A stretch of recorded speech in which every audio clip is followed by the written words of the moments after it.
नमस्कार सृजनिका शब्द हृदय को आपण मानक स्वागत। आज आपण मानक पई नहीं आसी एक सुंदर कहानीटी को लिखिछंती स्वप्ना बस्त्या लिंगराजनगर भुवनेश्वर। कहानीर शीर्षक सेई झियोटी। आसंतु शुणिबा गल्पटी। ए किछि दिन हेबो विजयर पोस्टिंग होईची कोरापुट रे। तार ए बण जंगल एरिया को आसवाक आदौ पसंद नथिला। कौन बा कुहाजिबो, गवर्नमेंट चाकरी आसवाक तो पड़िबो, जेउठी हबो सेठिके जिबाको पड़िबो। कौन बा करि हेबो। प्रथमे किछि दिन बहुत विरक्ति लागुथिला, एबे किंतु धीरे धीरे ठीक होई गलानी। समय सांगरे निजको चलाई नेलानी। से दिन सकाळु ऑफिस रे पहुंचिला। विजय को काहेकि आज भल लागु न थाए। मनटा आपे आपे खराब लागु थाए। सते जेमिति किछि हजई देछि, ता अजाणतरे किछि भूल करि देछि। किछि गोटे होइछि निश्चित। भारी अन्यमनस्क लागुछि। केउथिरे मन लागुनी। काम करिबाकू इच्छा हेउनी। काहेकि एमिति हेला से किछि जानि पारुनी। काहेकि एमिति लागुछि। सब तो ठीक ठाक अछि। घरे तो सब ठीक अछि। घर तो ऑफिस आसिला ठीक रे बाहरी। काहेकि एमिति लागुछि। सकाळु से ऑफिस आसीबा समय सबुदिन देखा हुए से झियोटी सांगरे। आज से ताकू देखिनी। घर ठारू किछि बाट आसिला परे पड़े से झियोटीर घर। गछ पत्र घेरा छोट चाळ घरटीए। छोट गेटटीए अछि काठ बाउंसरे तयारी। अगणारे केते फूल गछ अछि। से दिन देखा होइतिला प्रथम थर ता सांगरे। रातिरु खूब जोरे वर्षा पवन होई छाड़ी जाइतिला। चारिआडे पानी कादुओ। आकाशरे कलाहांडिया मेघटा ढांकी रहिछि। ओदा चाळ घरु धुआं उठुथिला। गछ गुड़ाकरू टप टप वर्षा पानी पड़ुथिला। अंधारिया देखा जाउथिला। सेई भितरे बाउंस गेट धरी ठिया होइतिला से।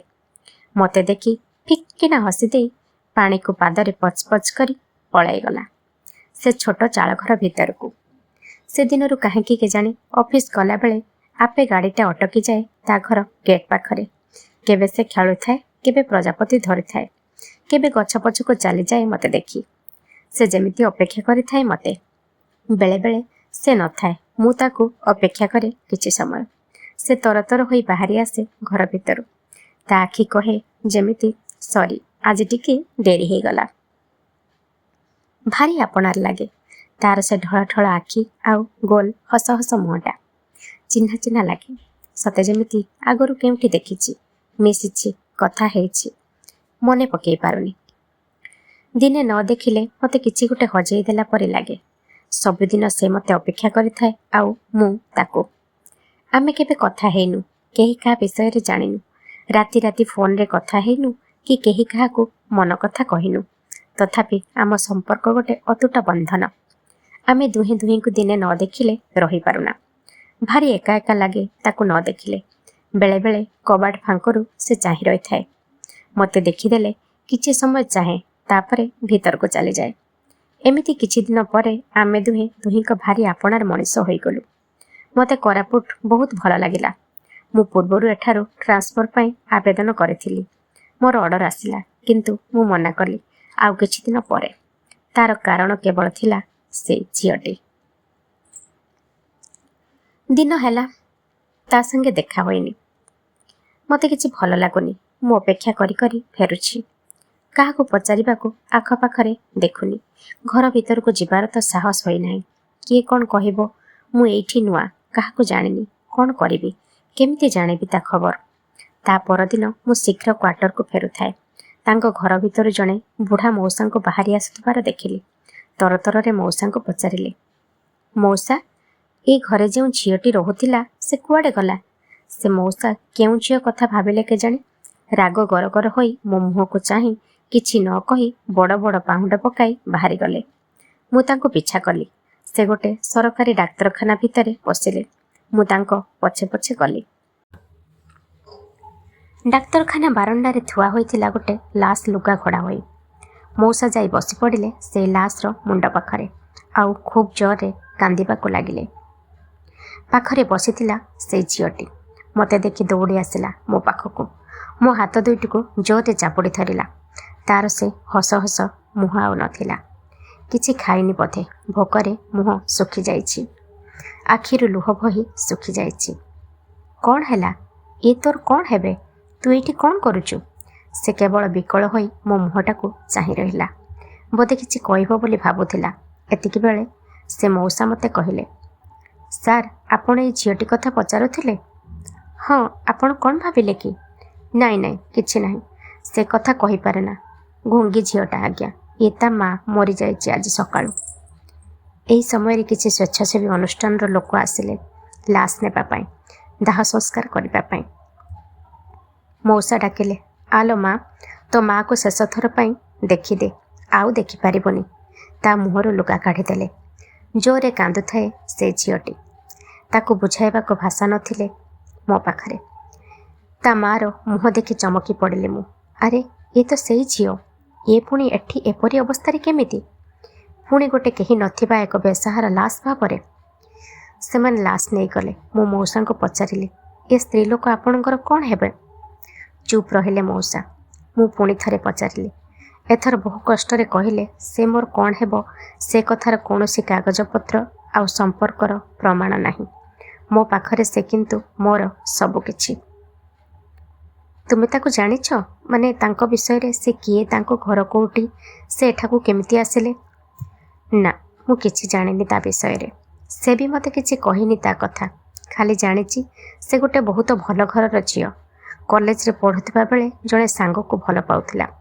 ସେ ପିଲାଟି ତାଙ୍କ ଜାତିର ନଥିଲା, ଭାରି ଗରିବ ଘରର ପିଲାଟିଏ, କିନ୍ତୁ ବହୁତ ଭଲ ପିଲାଟି ସେ। ସେ ଘର ଲୋକଙ୍କୁ କିଛି ନ କହି ଘର ଛାଡ଼ି ସେ ପିଲାଟିକୁ ବାହା ହୋଇଗଲା। ବାପା ଭାଇ ଆଉ ତା ମୁହଁକୁ ଚାହିଁଲେନି। କିଛି ଦିନ ଭଲରେ କଟିଗଲା। ପୁଅଟି ଗୋଟେ ଛୋଟ ଚାକିରିଟିଏ କରିଥିଲା। ଭଲରେ ଥିଲେ। ତା ଦୁଃଖର ଦିନ ଆସିଗଲା। ପୁଅଟିକୁ ଗୋଟେ କ'ଣ ରୋଗ ହେଲା, ଏଇ ଡାକ୍ତରଖାନା ଆଣିକି ଆସେ। ମୁଁ ଏଇଠି ଝାଡ଼ୁ ମାରୁଥିଲି। ସେଇଠି ମୋର ତା ସାଙ୍ଗେ ଦେଖା ସାକ୍ଷାତ ଆଉ ସମ୍ପର୍କ ହୋଇଥିଲା। ମୁଁ ତାକୁ ଝିଅ ଝିଅ ଡାକେ, ସେ ମୋତେ ମଉସା। ବାପ ଝିଅ ପରି ଆମେ ପରସ୍ପରକୁ ଭଲ ପାଉ।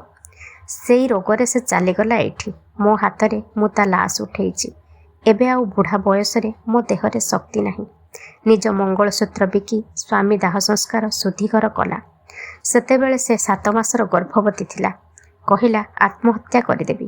ମୁଁ ତାକୁ ମୋ ଝୁମ୍ପୁଡ଼ିକୁ ନେଇଗଲି। ଅନେକ ଖରାପ ଦୃଷ୍ଟି ପଡ଼ିଛି ତା ଉପରେ।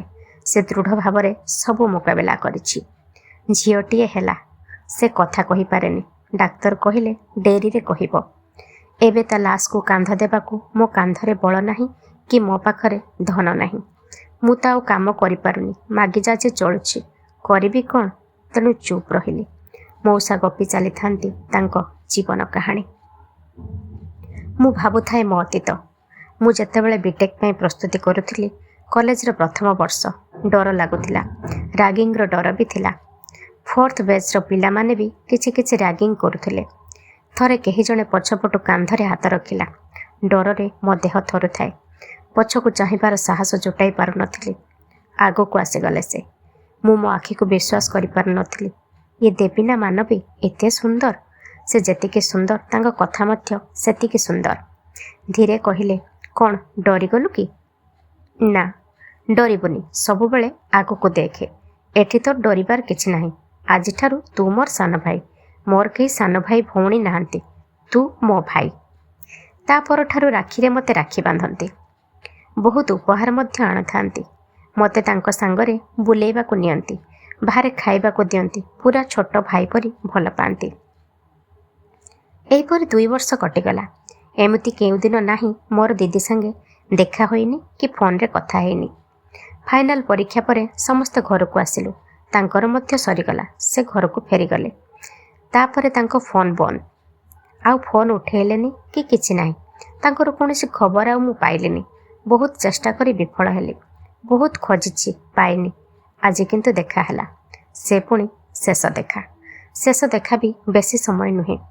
ସେମାନେ ତରତରରେ ଲାସ୍ ନେଇଗଲେ। ମୁଁ ମଧ୍ୟ କହିପାରିଲିନି ରୁହ ଟିକେ। ମୁଁ ମୋ ଦିଦିକୁ ଆଖି ପୁରାଇ ଦେଖିନି। ମୋ ପାଖରେ ପ୍ରମାଣପତ୍ର ନାହିଁ ସେ ମୋ ଭଉଣୀ ବୋଲି। ସେ ଝିଅଟା ମୋ ହାତକୁ ଧରିଥାଏ। ତା ମାଆକୁ ନେଇଯାଉଥାନ୍ତି। ସେ ହାତ ଦେଖାଇ କାନ୍ଦୁଥାଏ। ମୋତେ କହୁଥାଏ ଯେମିତି ଅଟକାଇବା ପାଇଁ ହାତରେ ଇସାରା କରୁଥାଏ। ମୁଁ ଠିଆ ହୋଇଥାଏ ସ୍ଥାଣୁ ପରି। ସବୁ କେମିତି ଶୀଘ୍ର ଶୀଘ୍ର ଘଟି ଯାଉଥାଏ, ଟିଭି ପରଦାର ଚିତ୍ର ପରି। ଚାଇଲ୍ଡ ହେଲ୍ପଲାଇନ୍ର କର୍ମଚାରୀମାନେ ଆସିଗଲେ ପିଲାଟିକୁ ନେବା ପାଇଁ। ହସ୍ପିଟାଲ ତରଫରୁ ଫୋନ୍ କରିଦେଇଥିଲେ। ପିଲାଟି ଅସହାୟ, ତା'ର ବାପା ମା କେହି ନାହାନ୍ତି। ଜେଜେ ଓ ଅଜା ଘର ଠିକଣା ସେମାନଙ୍କୁ ଜଣା ନାହିଁ। ସେ ପିଲାଟିକୁ ସେମାନେ ନେବା ପାଇଁ ଡାକିଲେ, ତା ହାତ ଧରି ଟାଣିଲେ। ସେ ମୋତେ ଛାଡ଼ୁ ନଥାଏ। ସେମାନେ ମୋତେ ପଚାରିଲେ, ତୁମେ ତାଙ୍କର କ'ଣ ହେବ? କେହି ସମ୍ପର୍କୀୟ, ଦାଦା, ମାମୁଁ କିଛି? ମୁଁ ନିରୁତ୍ତର। ମୋର ସେ ସବୁର ଆଧାର କାର୍ଡ଼ ନାହିଁ ମୋ ପାଖରେ। କ'ଣ ପରିଚୟ ମୋର ମୁଁ ନିଜେ ଜାଣିନି। ମୁଁ ତାଙ୍କ ରକ୍ତ ସମ୍ପର୍କୀୟ ନୁହେଁ। ସେ ମୋର ଭଉଣୀର ଝିଅ, ଏହାର ପ୍ରମାଣ ନାହିଁ ମୋ ପାଖରେ। ଝିଅଟା ମୋତେ ଛାଡ଼ୁ ନଥାଏ। ସେମାନେ ତାକୁ ଟାଣିବାରେ ବୁଝାଇବାରେ ବ୍ୟସ୍ତ। ମୋତେ ପ୍ରଶ୍ନ ବାଣରେ ଜର୍ଜରିତ କରି ପକାଉଥାନ୍ତି। ଝିଅଟି ବୁଝିଗଲା ବୋଧେ ମୁଁ ତାକୁ ରଖିପାରିବିନି। ସେ ବିକଳ ଅସହାୟ ହୋଇ ମୋତେ ଚାହିଁ ରହିଥାଏ। କିଛି କହିପାରୁ ନଥାଏ ସେ। ଭଲ ହୋଇଛି ସେ ମୁକ ହୋଇଯାଇଛି ଏ ସ୍ୱାର୍ଥପର ଦୁନିଆରେ। ଛି ଛି, ମୁଁ କେତେ ଅସହାୟ। ଧିକ୍ ମୋତେ, ସତ ଧିକ୍।